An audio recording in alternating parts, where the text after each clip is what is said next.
three meet again, in thunder, lightning, or in rain. When the hurly-burly song, when the battle's lost and won. That will be there, the assessor's son. Where the place? Upon the heath. There to meet with Macbeth. I come, grey Marchant. Planet calls. And none.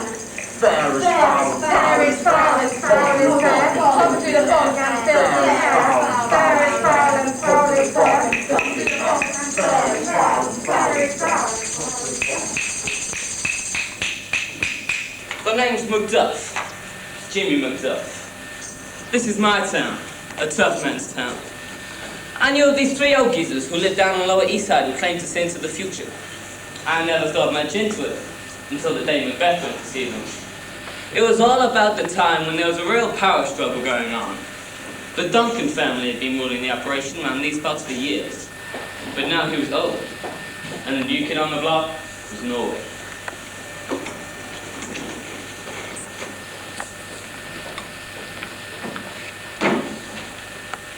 Good evening, and here is the latest from the Waterman battlefront. Our special correspondent is Hazel Barfather. Thank you, Matthew.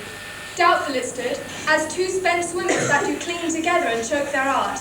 The merciless MacDonald, worthy to be a rebel, full to that the multiplying villainies of nature do swarm upon him. From the western isles of Cairns and Gallaglasses is supplied, and fortune on his downward crawl smiling showed like a rebel's whore. But all's too weak, for brave Macbeth, well he deserves that name. Disdaining fortune, with his brand his steel, which smoked with bloody execution, like Valor's minion carved out his passage till he faced the slave, which ne'er shook hands nor bade farewell to him, till he unseamed him from the nave to the chops, and fixed his head upon our battlements. No sooner justice had, with valour armed, compelled these skipping Cairns to trust their heels, but the Norwegian lord, surveying vantage, with furbished arms and new supplies of men, began a fresh assault. Dismayed not this our captains Macbeth and Banquo. Yes, and sparrows, eagles, or the hare, the lion. If I say sooth, I must report they were as cannons overcharged with double cracks. So they doubly redoubled strokes upon the foe, except they meant to bathe in reeking wounds or memorize another Golgotha. I cannot tell. Back to the studio. Thank you. So MacDonald well has been beaten and killed by Macbeth, and the King of Norway's invasion also repelled by Macbeth and Banquo. Other news, the traitorous Thane of Cawdor has been condemned to death. It is rumoured that his title and land will be given to Macbeth. Pretty good day around for him. And finally, as the haggis shooting season opens, early returns are good. This special report from Kate. Thank you, Matthew. With the increase in the number of haggis from the breeding season earlier this year, over 200 haggis have been shot within the first week. With more expecting to surface in the coming weeks, the number of haggis shot will rise. Back to the studio. Thank you. Good night.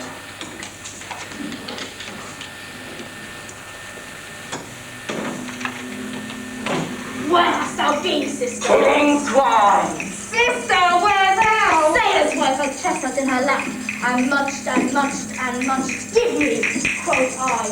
Aroint thee, wench, the rough, dead boiling cry. Her husband to Aleppo's gone, and master o' the tiger, in a sieve or in a sail, and like a rat without a tail. I'll do, and I'll do. I'll give thee win! I, another, I myself have all the other. Look behind. Fill me. Here I have a pilot's thumb, wrapped his home to give me come.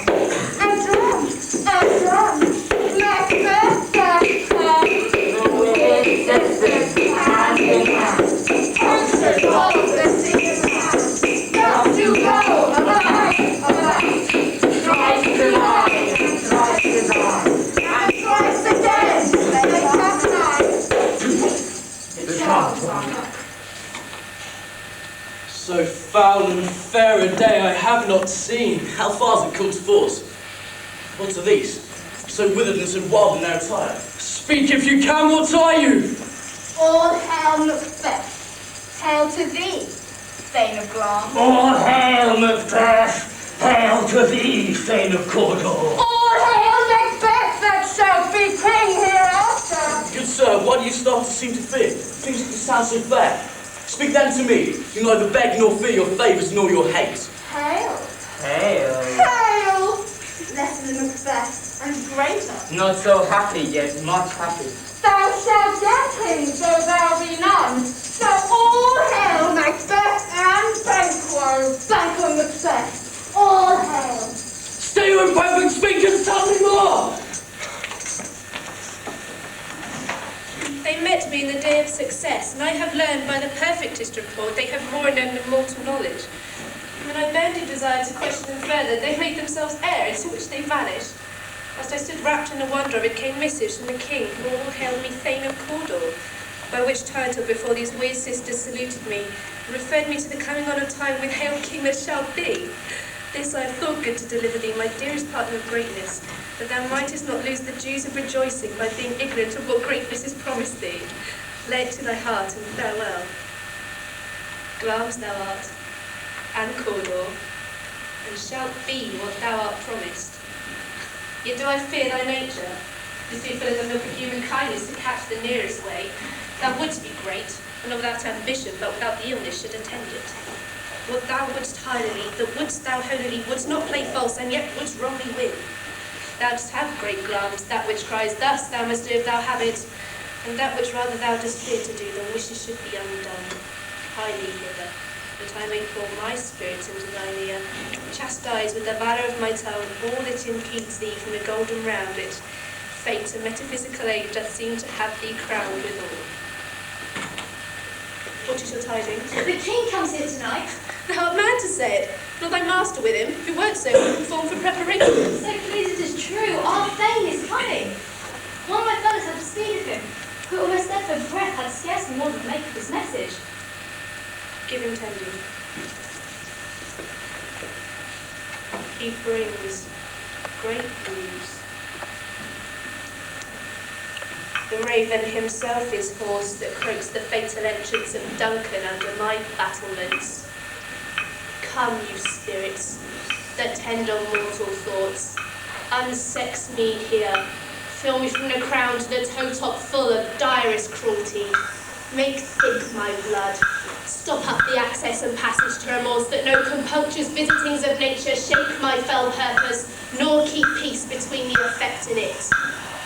Come to my woman's breast, you murdering ministers, where in your slightest substances you wait on nature's mischief.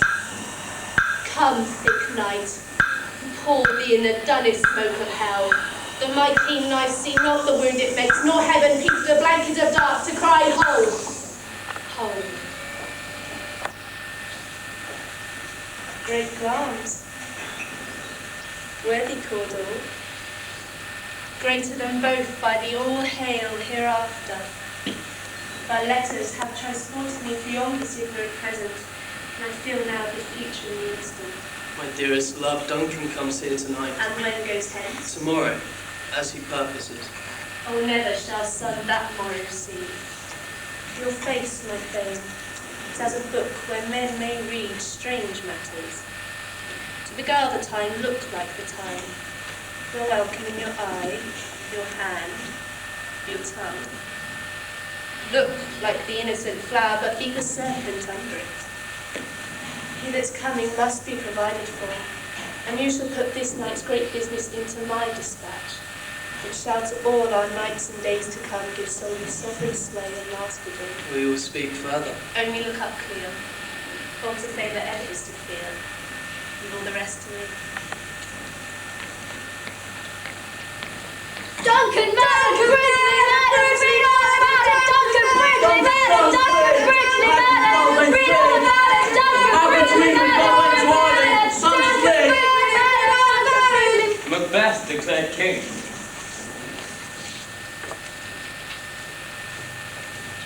So, he has it all.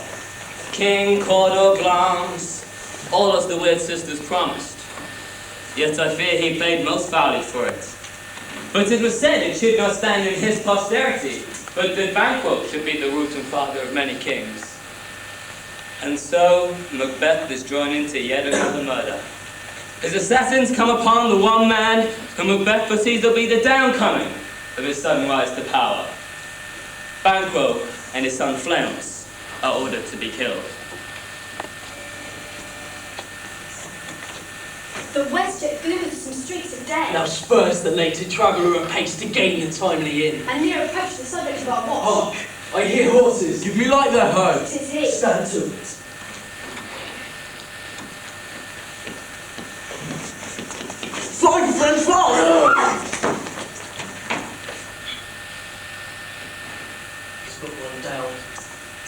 fled, we have lost best half of our affair.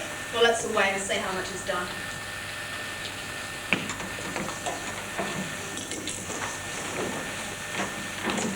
You know your own degrees. Sit down, at first and last, the hearty welcome. Thanks, your majesty. Ourself will mingle with society, and play the humble host. Our hostess keeps her state, but in best time we will require her welcome. Pronounce it for me, sir, to all our friends. My heart speaks their welcome.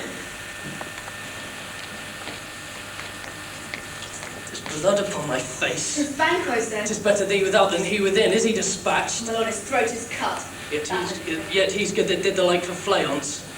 Most royal sir. Flayance escape. And comes my fit again! But Banquo's safe. Aye, my good lord. Thanks for that. Get thee gone, tomorrow we will hear ourselves again. My royal lord, you do not give the cheers. Sweet remembrancer. Now good digestion, weight and appetite, and health on both. May it please your highness, sit. The table's full. Here's the place reserved, sir. Where? Here. What is it that moves your highness? Which of you had done this? What, my good lord? Thou canst not say I did it, never said thy gory locks at me! Gentlemen, rise, his highness is not well. Sit, worthy friends, my lord is often thus, and has been from his youth. Pray you keep seat. Are you a man? Aye, and a bold one that dare look on that which might appall the devil! Oh, proper stuff. When all's done, you look but on a stool. Prithee, see there. Behold, look low, how say you? Why, what care I if thou canst not speak too? What? Quite unmanned in folly. If I stand here, I saw him. Fie for shame. My noble lord, your worthy friends do lack you. I do forget. Give me some wine. Fill full. I drink to the general joy of the whole table, and to our dear friend, Banquo, whom we miss. Would he were here, to all and him we thirst, and all to all. Our duties and the pledge. Avaunt and quit my sight! Let the earth hide thee! Thy bones are marrowless, thy blood is cold! Thou hast no speculation in those eyes which thou dost glare with! Think of this, good peers, but 'tis a thing of custom, 'tis no other. Only it spoils the pleasure of the time. What man dare? I dare! Approach thou like the rugged Russian bear, the armed rhinoceros, the hurricane tiger! Take any shape but that of my firm nerve shall never tremble! A real mockery hence!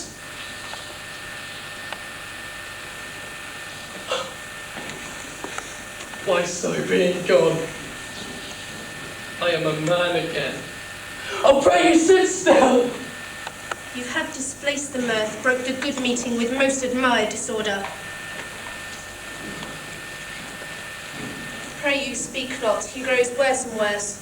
Question enrages him. At once, good night. Stand not upon the order of your going, but go at once! Good night and better health to His Majesty. A kind good night. It will have blood, they say. Blood. It will have blood.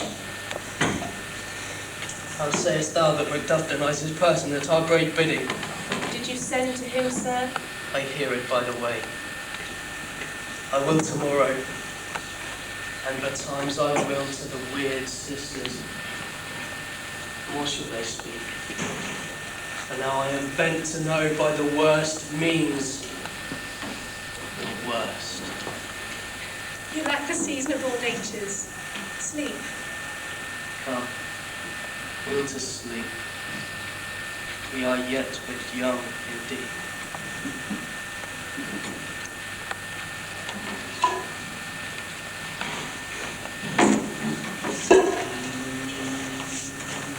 Thrice the bride is cracked out of you. Thrice and once the head's been wine. Happier cries, 'tis time, 'tis time. Round about the cauldron go, in the poison entrails throw. Toads on the cold stone, days and nights for 31. Swelled with venom, sleeping got, spoiled our first in a charming pot.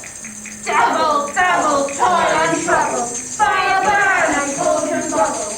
Billet of a belly snake, in the cauldron boil and bake. I have new guitar of frog, wool of bat and tongue of dog, adder's fork and blind worm's sting, lizard's leg and a howlet's wing. Like a hell broth of terrible trouble, like a hell broth, boil and bubble. Double, double, toil and trouble, fire burn and cauldron bubble.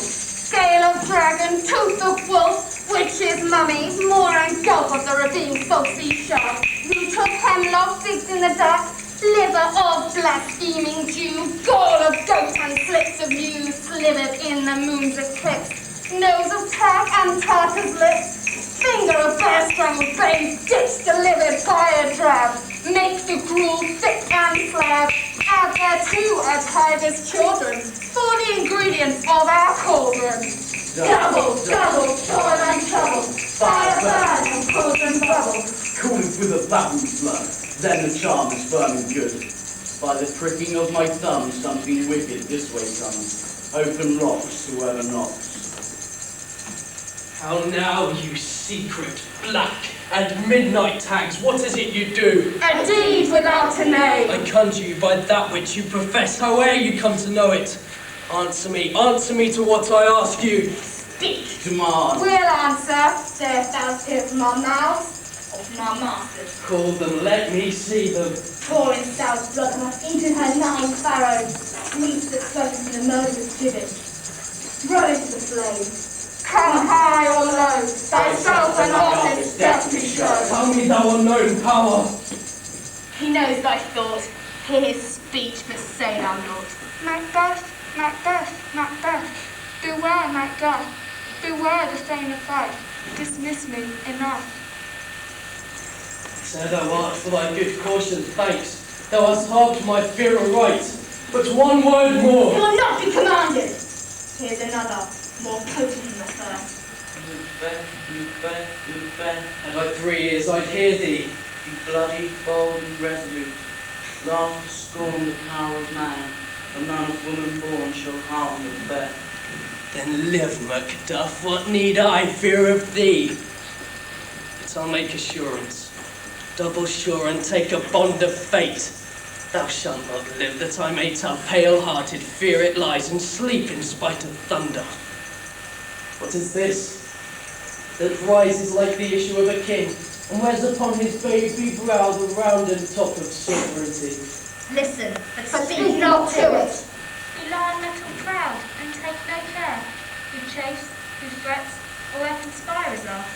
Macbeth shall never vanquish thee, until the great Burnham Wood, the high Dunsinane hills shall come against him. That will never be. Yet my heart throbs to know one thing. Tell me, if your art can tell so much, shall banquet issue ever reign in this kingdom? Seek to know no more. I will be satisfied. Deny me this and an eternal curse fall on you. Show. Show. Show. Show his eyes and grieve his heart. Come like shadows, so depart. Thou art too like the spirit of Banquo. Down! Thy crown is seal mine eyeballs and thy hair. Thou other gold-bound brow is like the first. A third is like the former. Filthy hags, why do you show me this?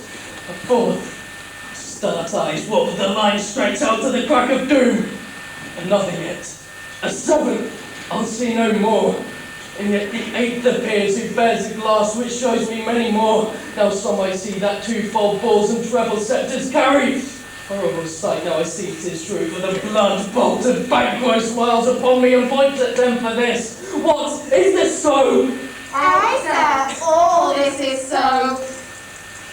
At this pernicious hour stand I accursed in the calendar. Castle of Macduff I will surprise, seize upon Fife, give to the edge of the sword his wife, his babes, and all unfortunate souls that trace him in his line. No boasting like a fool. This deed I'll do before this purpose cool, but no more sights. What had my husband done to make him fight the land? His flight was madness, when our actions do not. How fears do make us traitors. such wisdom? To leave his wife? To leave his babes?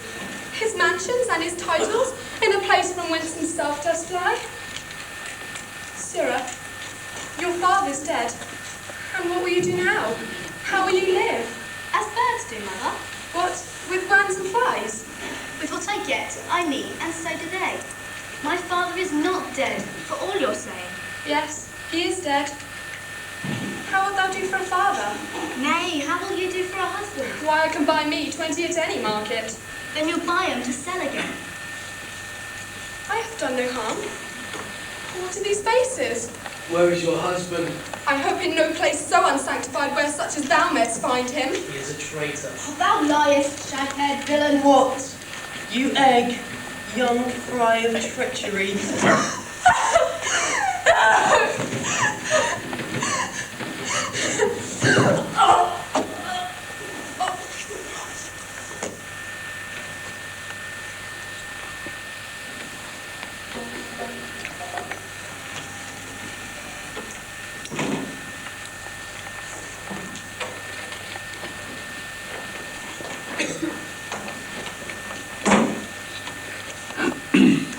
Good evening and welcome to the 10 o'clock news. The main news this evening. We have reports England's troops are advancing in Scotland, threatening Macbeth's kingdom. Our special reporter in the field is Leanne Cosgrove. Leanne. Thank you, Will. The English power is near, and on my Malcolm is Uncle Seward and the good Macduff. And where did the English troops gather, Leanne? Near Burnham Wood they meet. And Macbeth, where is his army? Great Hunter, he strongly fortifies. Leanne, do we know anything of Macbeth's condition at this time? While some say he's mad, others that lesser hate him do call it valiant fury. Thank you, back to the studio. Thank you, Leanne. So, as Macbeth holds valiantly at Great Dunsinane, awaiting the attack of an army, the English power is near, led on by Malcolm. Good night.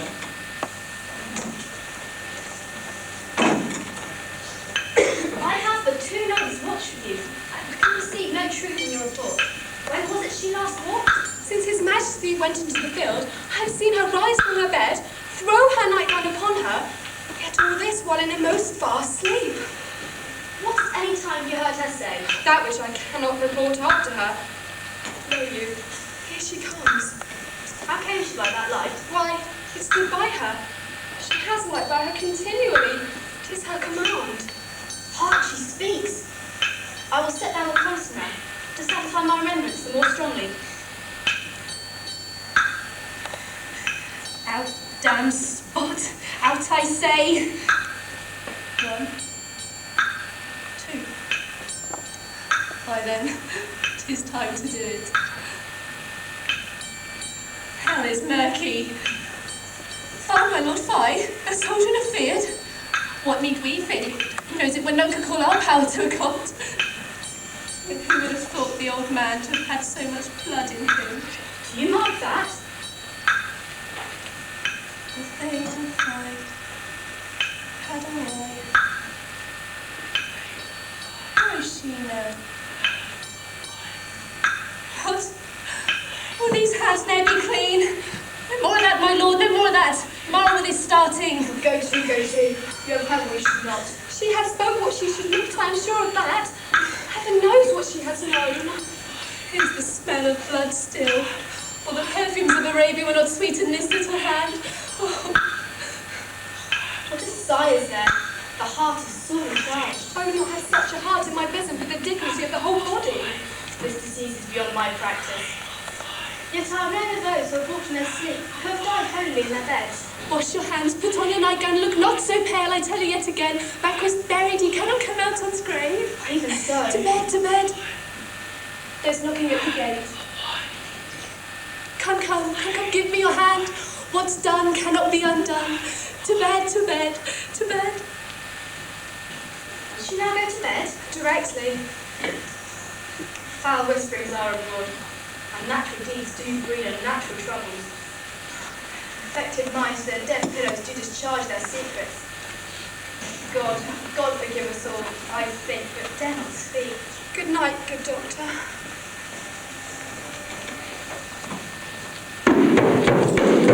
Cousins, I hope the days are near and now, take your room safe.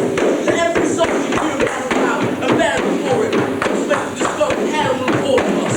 We know no other.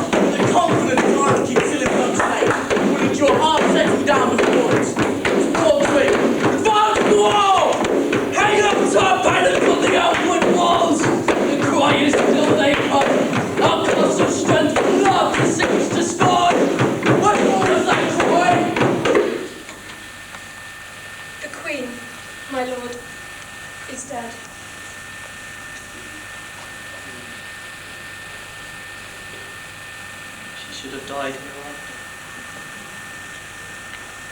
There would have been a time for such a work. Tomorrow,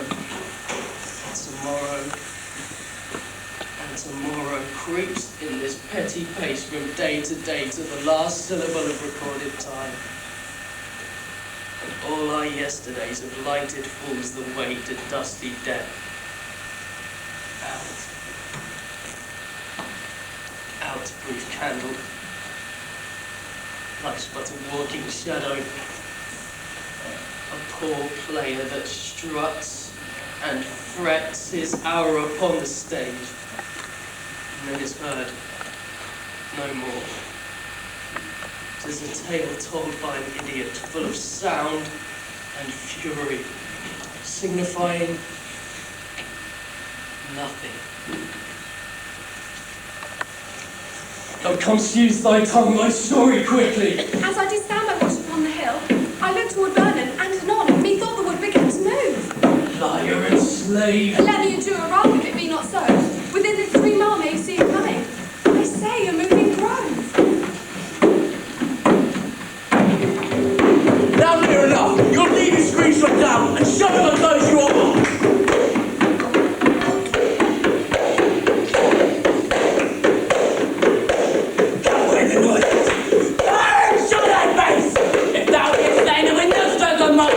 My wife and children's bagel, hold me still! Why should I let the Roman fall and die of mine own sword? Whilst I lives, the gases do better upon them. Burn, hellhound, burn. All men else. I have a voice to thee, I have no words. My voice is in my sword. Thou bloody bullet, the tongues can give thee out.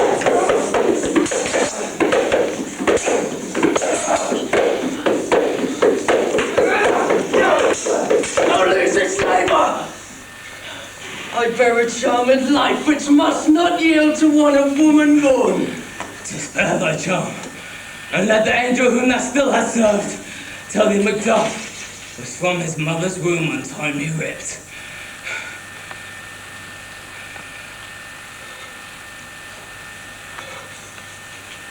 Cursed be the tongue that tells me so.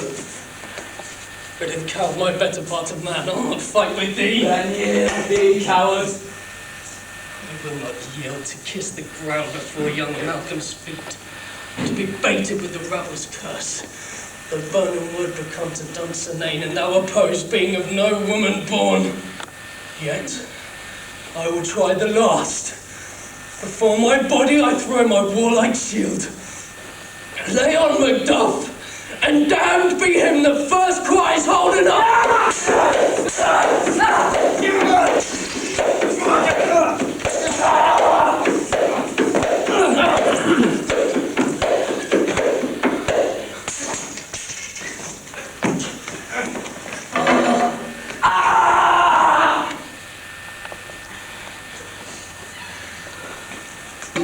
Hail, King, for so thou art. Behold where stands the usurper's cursed head. The time is free. I see thee compassed in thy kingdom's power, and speak my salutation in their minds, whose voices I desire loud with mine. Hail, King of Scotland!